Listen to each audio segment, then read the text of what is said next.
You think you see the world as it really is? You don't. Right now, your brain is filtering reality, distorting it, filling in gaps. It doesn't have time to actually check. And it's doing all of this without telling you. Not occasionally. Not when you're tired. Every single day, across hundreds of small decisions, your brain is taking shortcuts and calling the result the truth. Here's the uncomfortable part.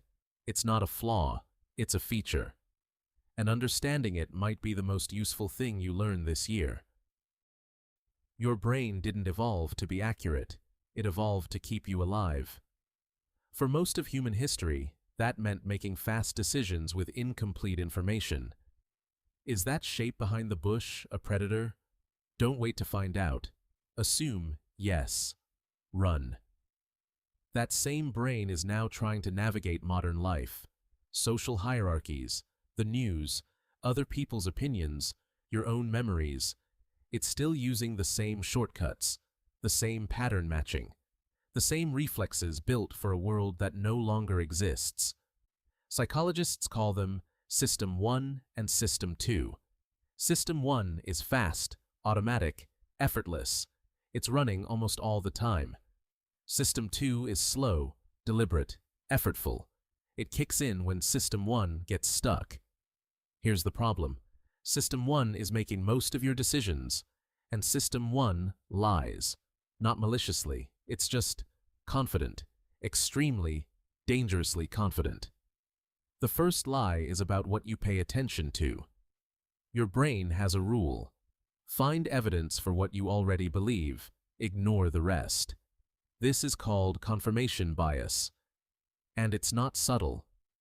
Studies show people spend more time reading articles they agree with, rate identical arguments as more logical when they support their existing view, and remember evidence that confirms what they thought far better than evidence that challenges it. You're not gathering information, you're building a case. Think of it this way. Confirmation bias doesn't make you wrong all the time. It makes you unable to find out when you're wrong, which is worse. Here's one you've probably heard of, but probably misunderstand. The Dunning-Kruger effect is the finding that people with low knowledge in a subject tend to wildly overestimate their competence, and experts, paradoxically, tend to underestimate theirs. The beginner doesn't know what they don't know. The expert knows exactly how much they don't know. The beginner feels certain. The expert feels uncertain. This is why the loudest person in the room is often the least informed. And it's not just other people.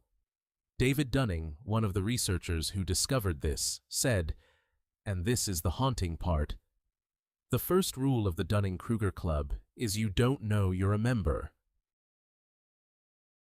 Your brain estimates probability based on how easily it can imagine something, not based on data, not based on statistics, based on what it can picture. This is the availability heuristic, and it makes you catastrophically bad at assessing risk. You're statistically more likely to be killed by a vending machine than a shark. But you've seen shark attacks in movies. You've never seen a documentary where someone gets crushed by a snack dispenser. So sharks feel dangerous. Vending machines feel fine. Whatever the news covers most, your brain ranks as most probable. Whatever happens quietly and regularly, your brain dismisses as unlikely. You're not assessing the world. You're assessing your media diet. You've probably stayed in a bad situation, a job, a project, a TV show with 8 terrible seasons, longer than you should have, because you'd already invested so much. That's the sunk cost fallacy. The belief that past investment justifies future commitment. The rational thing to do is ignore what you've already spent. It's gone. The only question is, going forward, which option is better? Your brain can't do that. It sees the sunk cost as a reason to keep going, because admitting it was wasted feels worse than losing even more. Here's the thing about cognitive biases. Knowing about them doesn't make you immune, but it gives you something your brain doesn't have by default: a pause. The goal isn't to eliminate System 1. It's fast, it's efficient, it keeps you alive. The goal is to notice when System 1 is operating in a domain where it shouldn't be trusted, where the situation is complex enough to need System 2. When you feel very certain about something emotionally charged, that's confirmation bias. Pause. When you hear someone speaking very confidently about a complex topic, that's Dunning-Kruger. Ask what they don't know. When your fear of something doesn't match the statistics, that's the availability heuristic. Check the actual numbers. When you're staying in something bad because you've already invested a lot, that's sunk cost. Ask, would I start this today? Your brain is not broken. It's doing exactly what millions of years of evolution designed it to do. You just live in a world it wasn't designed for. And the fact that you know that? That's a genuine advantage. Most people never question the narrator.